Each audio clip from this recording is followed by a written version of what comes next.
Hey friends, it's your favorite first grade teacher, Miss McGurn here, and I am going over the reading lesson for Monday, September 21st. I had to look up the date there for a second. Oopsie daisies. So we're going to go over our reading lesson, and so I'm going to do a screen share so that way you guys can see exactly what we will be doing.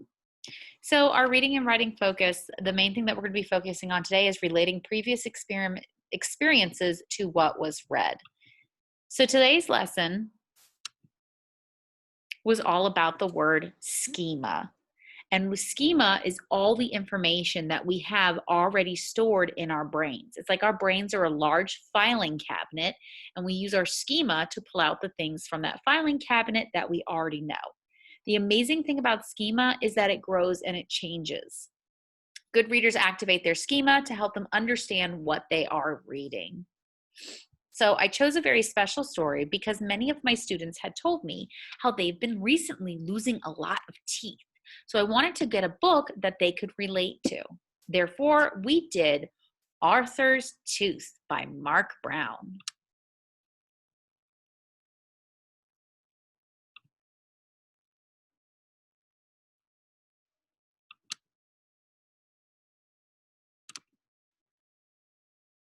Gracious me, we're having all sorts of issues, aren't we?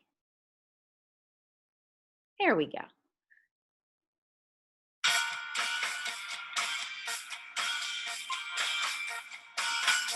Brown, Arthur's Tooth. Finally, Arthur had a loose tooth. He wiggled it with his tongue. He wiggled it with his finger. He wiggled it all the time. One afternoon, while Arthur was wiggling his tooth during math, he heard a loud scream. Francine jumped up. "My tooth just fell out on my desk," she cried. "Class, how many of you have lost a tooth?" asked Mr. Marco. Everyone but Arthur raised their hands. When Arthur got home, he didn't want any milk and cookies. "What's the matter, Arthur?" his mother asked. "I'm the only one in my class who still has all his baby teeth," he complained. "Don't worry," said his sister D.W. "Before you know it, all your teeth will fall out and you can get false teeth like Grandma Thora." Arthur persuaded Father to make a special dinner for him: steak, corn on the cob, and peanut brittle. "I can't believe one little tooth can take so long to fall out," said Father. The next day, Muffy brought in a whole jar of her teeth for show and tell. "I got $2 for each one," she said. "One for my dad and one for my mom. I put it all in the bank to earn interest. I'm waiting for my investment to double." "Not me," said Francine. "I'm spending mine." Later, the class saw a movie called Nasty Mr. Tooth Decay. "Between the ages of 4 and 7, the announcer began, everyone begins to lose their deciduous or baby teeth." "Everyone except Arthur," shouted Francine. The whole class laughed. Arthur slid down in his seat. He wiggled his tooth as hard as he could. In the cafeteria, Francine practiced her new tricks. "Look," she said, "I can keep my teeth closed and still drink through a straw. And I can squirt water, too." Everybody lined up for a squirting contest. Everybody except Arthur. Babies with baby teeth can't squirt water. By the next day, Arthur was convinced his loose tooth would never fall out. His friends tried to help. Buster brought carrots for Arthur's lunch. Sue Ellen showed Arthur how to put raisins over his teeth to make it look as if they were missing. The brain invented a special machine. "It's a tooth remover," he explained. "Just put your head in here." Even Binky Barnes wanted to help. "I can knock that tooth out in a second flat," he said.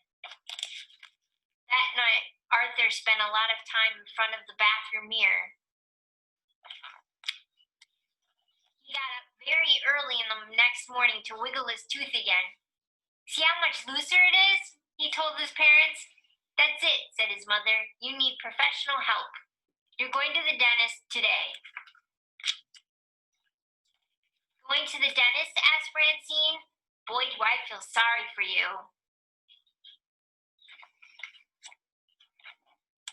There were other patients waiting to see Dr. Suzio. Sorry, said the nurse. We're running late. Have a seat. Arthur, you were smart to bring a book, said Mother.